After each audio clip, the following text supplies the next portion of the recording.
I had did a video talking about Dana White and in the premiere format, and right before the premiere ended, one of my subscribers had said, Taurean, did you see the post that I tagged you in on Twitter about this UFC fighter that beat this woman? And I said no. So I went over and looked at it, and then I just stored it into my I sent it to myself as a DM so it wouldn't get lost in the timeline and I would end up forgetting about it. And then, I just kind of left it alone a little bit and went back and looked at it because I was going to talk about it like I'm doing right now. And when I read the title, I said, whoa. Now, if you thought Dana White wasn't going to get talked about, this guy probably definitely won't get talked about. But this man's name is Cain Carrizosa, and he is a former UFC fighter, which means, of course, he was connected to Dana White. So I'm sure Dana White knows who he is.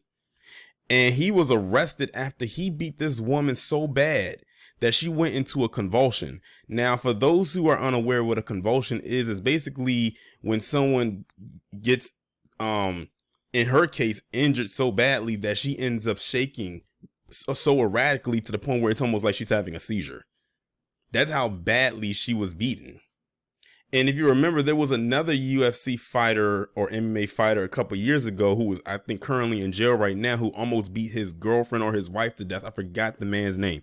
I'm sure some of y'all down in the comments will know exactly who it is that I am talking about. But he almost killed her. Like, she was literally on the brink of death. That's how badly he beat her. And I believe he's still in prison right now. I don't think he got a life sentence, but he got many years, more than 20, I'm almost certain. But I have to ask the question, is this the culture that the UFC is promoting? Because, you have Dana White out here slapping his wife, and now you got this guy who's a former UFC fighter beating women into a convulsion. Let's see what they talking about. Former UFC fighter Cain Carrizosa is behind bars. Police allege he assaulted his girlfriend on 2 separate occasions. So this was his girlfriend. This wasn't some random woman. The title framed it as if it was some random woman, but it was his girlfriend. Carrizosa, age 36, was arrested Monday by police in St. George, Utah, and faces charges of second degree aggravated assault, 2 counts, second degree robbery, 1 count, and third degree domestic violence in the presence of a child, 1 count. MMA Junkie confirmed Sunday. Multiple local news outlets include that the St. George News and released police reports details of the alleged incidents. According to police, Carrizosa's real name is Cain Castillo. On January 1st, police say they responded to a call around 4 a.m. after the woman's parents heard a rowdy argument and what they said sounded like a strike hitting flesh. Now that's crazy. They said they said a strike hitting flesh, not skin, but flesh. Which sounds to me like he broke skin or broke through the skin when he hit her. Now, how ironic that this happened around the same time, literally, with Dana White and his wife. Because theirs was New Year's Eve, and this happened New Year's Day. Both connected to the UFC, both domestic disputes with their spouses. Let's continue. Upon arrival, police placed both Carrizosa and the woman in custody because the woman initially fled the scene. According to police, the woman displayed signs of damage on her face, passed out, and intermittently convulsed as an ambulance transported her to a hospital. Police say Carrizosa told arresting officers he planned on leaving and never coming back once released from custody. Around that point, they connected him to a previous incident from March 24th, 2022 that involved the same woman. Police say the alleged March assault occurred when Carrizosa punched the woman in the back of her head, knocked her into the road, and dragged her to a sidewalk where he left her unconscious, and she later experienced seizures. So she experienced those seizures before, and this beating right here probably reactivated it and caused her to convulse.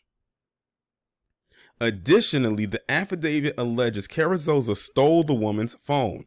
The woman's family told police she has no history of seizures outside of the 2 alleged assaults. As of Sunday, Carrizosa is being held without bail in Washington County Sheriff's Office custody, according to online records. He will be due in the 5th District Court of St. George on Wednesday. And the rest of it just goes into his UFC history, but we're not here to talk about that. I don't know why they like to insert that when it comes to a story such as this, as if this is supposed to clean up their image somehow. But yeah, another domestic dispute incident involving something going on with inside the UFC. But I'm willing to bet they're going to keep this on a hush hush, because when you think about the UFC and MMA, it's not a lot of black faces in the UFC or the MMA. There's some, but it's not a lot. Let's just be real. It's an overwhelmingly PC sport, from the fans down to the people who are in it, down into the people who run it and the people who are over it. That's really where you'll find a lot of them really dwelling in that arena. So this guy has a history. They said he did the same thing last year to the same woman, which is his girlfriend, who should, if she's smart, become his ex-girlfriend. And they said there was a child involved. I wonder if that is their child. But yeah, that's crazy. The part when they said that he beat her until she convulsed, and beat her and then she ended up convulsing, that's crazy. But I think that's stemming from the first time that he struck her last year, when he hit her in the back of the head. And he's a trained fighter. His hands are registered, so they're lethal weapons. You got to think, this is a guy who, for a living, at one point was beating people's bodies inside of a cage. And those were trained athletes. I'm almost certain his girlfriend was not trained in that aspect. And even if she was, her body composition ain't matching his. So one hit from him and that's it. And the thing is, once he kept going off, he didn't stop. It was like he just kind of blacked out and that was it. But he should get, in my opinion, the same punishment as that other one I was talking to y'all about earlier in the video, who I just can't remember. His name escapes me. Where he almost killed his girlfriend. Like he literally almost, like she almost died. Like she was literally probably just, let's just put, an angel was sitting on her shoulder that day to keep her breathing and to keep her alive.